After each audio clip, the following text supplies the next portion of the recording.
Morning, কেমন আছো সবাই? আশা করি সবাই খুব ভালো আছো। একটা নতুন ভিডিওতে তোমাদের সবাইকে স্বাগত। সকালে উঠে বাবানকে ফ্রেশ করিয়ে স্কুলে যাওয়ার জন্য রেডি করছি। দুই সাইডে বেনুনি করে দিচ্ছি। স্কুল থেকে বলে দিয়েছে বেনুনি করেই যেতে হবে, অন্যরকম চুল বাঁধলে হবে না। তো বাবান আগে একটা উঁচু করে বাঁধতো, না হলে দুটো বাঁধতো, একদমই বেনুনি করতে চাইতো না। স্কুল থেকে বলেছে জন্য এখন বেঁধে যেতে হয়। আর আজকে বাবানকে টিফিনে দিয়েছি পাস্তা। এইভাবে নর্মাল করে পাস্তা নিতেই বাবান ভালোবাসে, ওর মধ্যে কিছুই দিতে দেয় না, শুধু একটু লবণ আর একটু গোলমরিচ গুঁড়ো দিয়ে দিই, আর একটু ডিমও নিতে চায় না, কিন্তু জোর করে ডিমটা দিয়ে দিই, নাহলে পুষ্টি কী করে হবে। ও একদম শুধু পাস্তা খেতেই ভালোবাসে। আর বাবানকে স্কুলে দিয়ে আমরা চলে গেছি মর্নিং ওয়াকে। আর আমরা কিন্তু প্রতিদিন একই জায়গায় মর্নিং ওয়াকে যাই না, মানে ইকো পার্কেই যাই মর্নিং ওয়াকে। তো ইকো পার্কের 1 নম্বর গেটের ওই রাস্তা দিয়ে যাই, 4 নম্বর গেটের রাস্তা দিয়ে যাই। তো চারিপাশ দিয়েই এক এক দিন এক এক জায়গায় যাই। তো বাড়ি ফেরার পথে একটু সবজি বাজার করে নিচ্ছি, ফ্রিজে প্রায় সবজি শেষ হয়ে গেছে, তার জন্য অনেক বেশি করে সবজি নিয়ে নিয়েছি। তোমাদের দাদাভাই না অল্প সবজি একদমই নেয় না, যখনই বাজার করে মানে ফ্রিজে জায়গা হয় না, এত সবজি নিয়ে চলে আসে। এই যে আজকের মাছ বাজার দেখো, 2.5 কিলো ওয়েটের একটা কাতলা মাছ নিয়ে এসেছি কেটে। তো এগুলো ধুয়ে রেখে দিয়েছি। আর আজকে প্রচুর সবজি কিনেছি। দেখো কত শীতের যত রকমের সবজি আছে সব কেনা হয়েছে আজকে। এই যে এত সবজি, এইখানে একটা প্যাকেট আছে। তো চলো এগুলো গুছিয়ে রাখবো আর রান্না করব। বাবান আবার চলে আসবে, এখন বাজে 11:30। 1 ঘন্টার মধ্যে আমার রান্না কমপ্লিট করতে হবে। পালং শাক এই বছরে এই যে ফার্স্ট কিনেছি, আগে কেনা হয়নি। ওলকপিও এই বছরে ফার্স্ট কিনেছি শীতের। তো চলো দেখি কি রান্না করি আজকে। ঠিক না, বেশি সবজি হলে না বুঝতে পারি না কি রান্না করব কি করব না। এদিকে গাজর আছে, পেঁপে আছে, কাঁচকলা, বাঁধাকপি। তো চলো রান্নাটা করে নিই। এই মাছ ধুয়ে আলাদা আলাদা বক্সে রেখে দিচ্ছি। তো এগুলো পরে রান্না করব। আর আজকে এটা রান্না করব, নুন হলুদ মেখে নিয়েছি। আর আজকে রান্না করছি ফুলকপি আলু দিয়ে মাছের ঝোল করছি। আর মাছের তেল এনেছিলাম, ওটা বেগুন আর পেঁয়াজ দিয়ে একটু ভাজা করব। আর বেশি টাইম ছিল না, তোমাদের তো বললাম 1 ঘন্টা সময় আছে, তার মধ্যে আমার রান্না করতে হবে। তার জন্য আর বেশি কিছু রান্না করতে পারিনি, তার মধ্যেই বাবান চলে এসেছিল, তাই এইটুকুই রান্না করতে পেরেছি আজকে।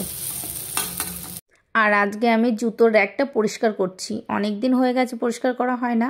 অনেক দিন বলতে প্রত্যেক মাসেই করা হয়, মাসে একবার তো করাই হয়। দেখো এই নিচের এই র্যাকটা কত বড়, এইটার মধ্যে তো জুতো ভর্তি থাকেই, উপরের ওইটার মধ্যেও জুতো থাকে, মানে আর রাখার জায়গা হচ্ছে না, মানে এতটা বেশি জুতো হয়ে গেছে। তার জন্য একটু সুন্দর করে পরিষ্কার করে রাখছি। আর সন্ধ্যাবেলা বাবানকে ডান্স ক্লাসে দিয়ে আমি আর তোমাদের দাদাভাই চলে এসেছি। কোথায় এসেছি বলো তো? তোমাদের বলবো, একটু পরে বলছি। আর দেখেই বুঝতে পারছো কোথায় এসেছি। আমরা একটা শোরুমে এসেছি, খোসলাতে এসেছি। যেহেতু সামনেই আমার অ্যানিভার্সারি, তার জন্য তোমাদের দাদাভাই আমাকে একটা গিফট দেবে। তো ভাবলাম প্রত্যেক বছর তো এটা ওটা নেওয়া হয়, আর এই বছরটা কিছু কাজের জিনিস নিই, তার জন্য ইলেকট্রনিকের জিনিস আমার যেটা প্রয়োজন, তো সেইগুলোই দেখছিলাম। এর মধ্যেই কিছু একটা নেব। এদিকে ওয়াশিং মেশিন দেখছি, তারপর ইন্ডাকশন দেখছি, বড় ফ্রিজ দেখছি।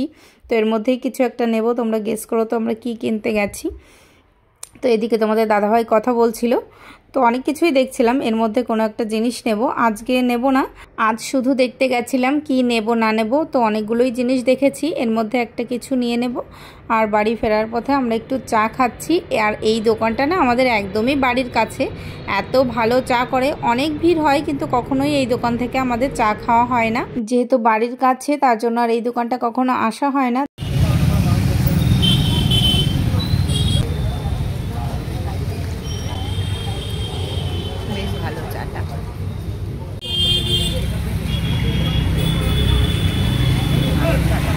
আমরা এখন এসেছি ওষুধের দোকানে, এখান থেকে একটু প্রেশারটা চেক করছি। কিছুদিন ধরেই অনেকটাই শরীর খারাপ লাগছিল, তার জন্য একটু প্রেশার চেক করে নিচ্ছি। আর কিছু ওষুধ নেওয়ার ছিল, তো ওইগুলো নিয়ে বাবানকে নিয়ে একদম বাড়ি ফিরবো। এই দেখো বাবানকে ডান্স ক্লাসে নিয়ে গেছিলাম, তো ফেরার সময় একটু পকোড়া নিয়ে এসেছি আর ফিশ ফ্রাই নিয়ে এসেছি।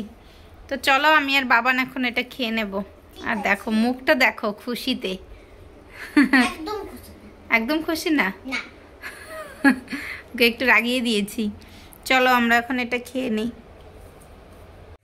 এই দেখো আমার ছোট্ট বেবি কোলে উঠেছে, আর ঠান্ডা লেগেছে প্রচন্ড, ওই ন্যাসো ক্লিয়ারটা দেবো। সেই ছোটবেলায় দিয়েছি, এখন অনেকদিন দেওয়া হয় না, 2-3 বছর তো দেওয়াই হয় না। ঠান্ডা লাগলে একটু ওষুধ খাওয়াই, না থাকলে আর দিতে হয় না। এখন একটা নিয়ে এসেছি, ঠান্ডা লেগেছে, এই ওয়েদার ঠান্ডা ঠান্ডা পড়ছে না, স্কুলে গিয়ে খুব হাওয়া দিচ্ছে ওদের স্কুলে, ঠান্ডা লেগে গেছে। ডান্স ক্লাস থেকে নিয়ে চলে এসেছি, তো এটা এখন দেবো, তারপর ওকে খাবার খাওয়াবো। চাইবো না, পড়ে যাবে।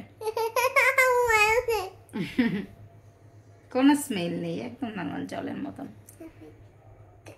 তো চলো।